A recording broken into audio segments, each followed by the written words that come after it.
औज़ुबिल्लाहि मिनश्शैतानिर्रजीम बिस्मिल्लाहिर्रहमानिर्रहीम। प्यारे बच्चों, अस्सलाम वालेकुम वरहमतुल्लाहि वबरकातुहू। आज के इस सबक में हम आगे पढ़ेंगे कि कल हमने जो सबक शुरू किया था वो था ज़ाफ़रान के मुतालिक। अब उसी ज़ाफ़रान सबक को हम आगे बढ़ाएंगे।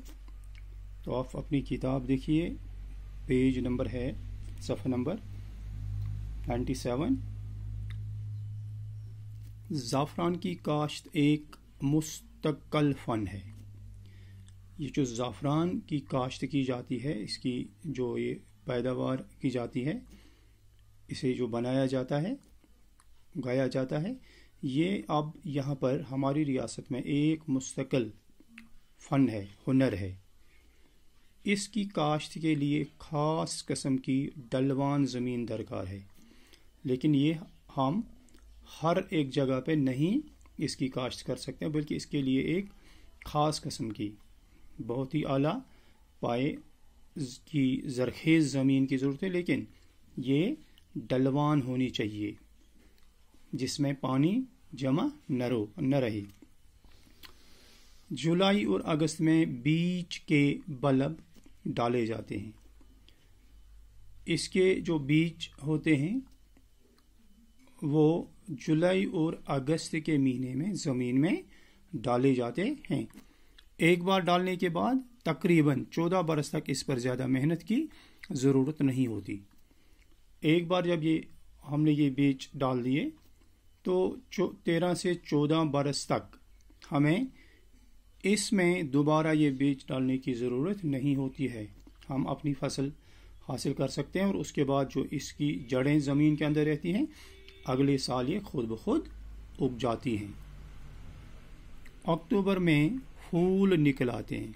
जो ही अक्टूबर का महीना होता है तो इसमें फूल निकल आते हैं। फिर एक खूबसूरत बाग हमारी निगाहों के सामने होता है और ये वो वक़्त है जब ये अपने पूरे जोबन में होता है और इसकी खूबसूरती देखने के काबिल होती है।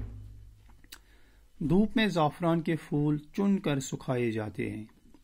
ये ज़ाफ़रान के फूल जो है, जो ही ये तैयार हो गए, इन्हें इस पौधे से अलग किया जाता है और इन पत्तियों को अलग अलग करके धूप में अच्छी तरह सुखाया जाता है और फिर मुख्तलिफ किस्म के ज़ाफ़रान तैयार हो जाते हैं। और इन्हीं पत्तियों से जो फूल होते हैं, इनसे मुख्तलिफ किस्म के ज़ाफ़रान तैयार किए जाते हैं। इसमें जो मुख्तलिफ इसके अक़साम हैं, शाही ज़ाफ़रान एक है जो आला पाए का है, जो सबसे ज़्यादा कीमती होता है, उसे शाही ज़ाफ़रान, या दूसरा है मोंगर और तीसरा है लुच्छा वगैरह इसकी किस्में हैं। यहाँ पर हमारी रियासत में इसकी ये 3 किस्में हैं। हिंदुस्तान में हर किस्म के ज़ाफ़रान की मांग है। हमारा मुल्क जो है हिंदुस्तान, इसमें इन ज़ाफ़रान के सभी किस्मों की मांग है। सभी किस्म यहाँ पर पसंद किए जाते हैं। बढ़ती हुई इस मांग की वजह से कश्मीरी ज़ाफ़रान की तिजारत बढ़ती जा रही है। चूँकि ये इन ज़ाफ़रान के इन मुख्तलिफ अक़साम की मांग रोज़ बरोज़ बढ़ती ही जा रही है, इसीलिए इसकी तिजारत भी, जो तिजारत हम करते हैं, ये तिजारत भी बढ़ती ही जा रही है। कश्मीर में ज़ाफ़रान की काश्तकारी को बड़े पैमाने पर फ़रोग़ देने के लिए मरकज़ी रियासी हुकूमत ने कई मंसूबे तश्कील दिए हैं। अब इस काश्तकारी को फ़रोग़ देने के लिए, बढ़ावा देने के लिए, ज़्यादा से ज़्यादा लोगों को इस काश्त की तरफ राग़िब करने के लिए जो मरकज़ी हुकूमत है या रियासती हुकूमत है, इन्होंने कई प्रोग्राम, कई मंसूबे तश्कील दिए हैं और एक तवील मंसूबा, और इसमें एक बहुत तवील लंबा मंसूबा जिसे नेशनल ज़ाफ़रान मिशन के तहत हाथ में लिया है, इसका नाम है نیشنل زعفران مشن. تو یہ ایک بہت بڑا منصوبہ ہے، ایک لمبا منصوبہ ہے جس کے تحت زعفران کی پیداوار کو ریاست میں بڑھاوا ملے گا اور مل رہا ہے. امید ہے کہ جدید سائنسی طریقوں سے بھی کاشت کرنے کی کوشش کی جائے گی، لیکن ابھی تک جو اس کی کاشت کا طریقہ وہ روایتی ہے، اور اب کوشش کی جا رہی ہے، ممکن ہے کہ آنے والے دنوں میں سائنسی ٹیکنالوجی کے ذریعے جدید سائنسی طریقوں سے اس کی کاشت کی جائے گی.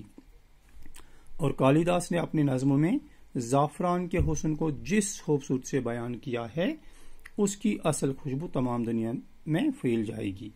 اور زعفران کا ذکر جو کالیداس کی مختلف کتابوں مختلف نظموں میں ہے، اس کی جو بو ہے اور اس کی جو خوشبو ہے، اس کا جو ذائقہ ہے وہ ساری دنیا میں پھیل جائے گی اور تمام دنیا میں اس زعفران کو پہنچایا جائے گا. یہ تبھی ممکن ہے جب اس کی پیداوار بہت زیادہ ہوگی. تو یہ تھا سبق زعفران کے متعلق.